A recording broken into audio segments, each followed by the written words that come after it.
When I was 5 years old, the house that we lived in had a pasture behind the house, and my dad told me and my brother to never play in that pasture.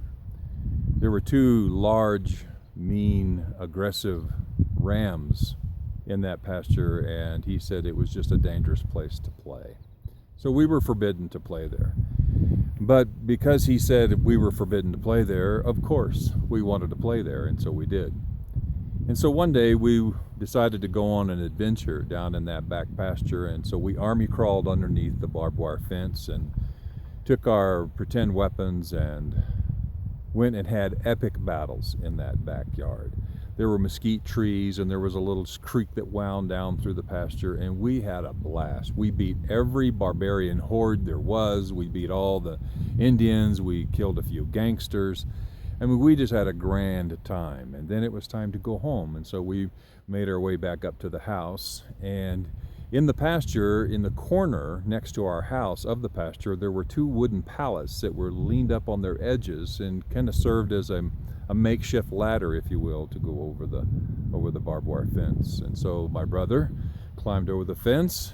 He was 4, I'm 5, and I put my hand on the top rung of that wooden pallet, and when I did, I heard a noise behind me.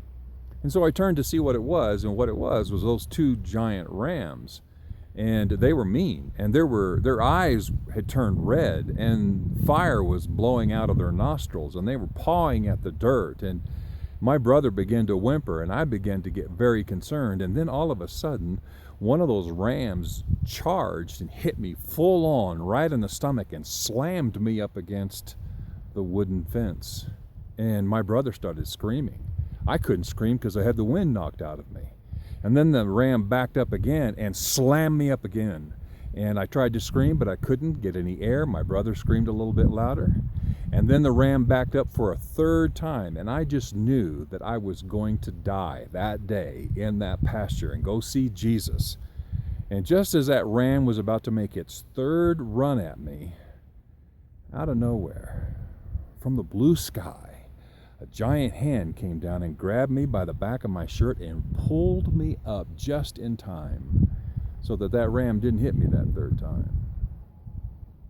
It was my dad. I was crying, and he hugged me close to his chest until I stopped crying. It was my father. You know, the scripture says